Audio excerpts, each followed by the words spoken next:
আসসালামু আলাইকুম রহমতুল্লাহ। সবাইকে জুমা মুবারক। সবাই কেমন আছেন?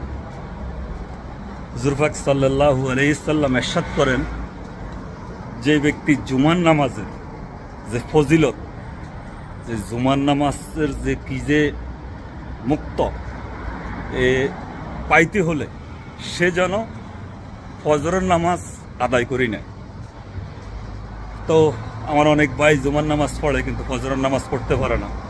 তো অন্তত না পড়তে পারলে মসজিদে যখন জুমার নামাজ পড়তে আসবেন, জুমার নামাজ পড়ার আগে 2 রাকাত ফজর কাজাই করেই হলেও নিবেন, তাহলে জুমার হয়তোবা যে ফজিলতটা আল্লাহ সুবহানাহু ওয়া তাআলা আপনাকে দান করতে পারে। হুজুর পাক সাল্লাল্লাহু আলাইহি সাল্লাম আরও ইরশাদ করেন, যে ব্যক্তি ফজরের নামাজ ছাড়িয়ে দিব এবং আসরের নামাজ ছাড়িয়ে দিব, তার ভিতরে মুনাফিকের লক্ষণ হয়ে যাবে।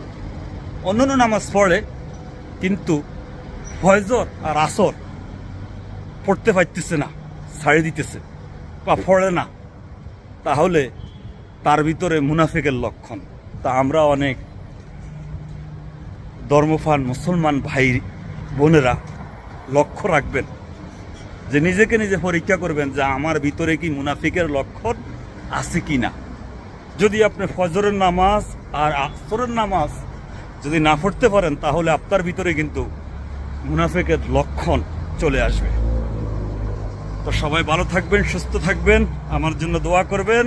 সবাই আসসালামু আলাইকুম রহমতুল্লাহ ওয়া বারাকাতুহু।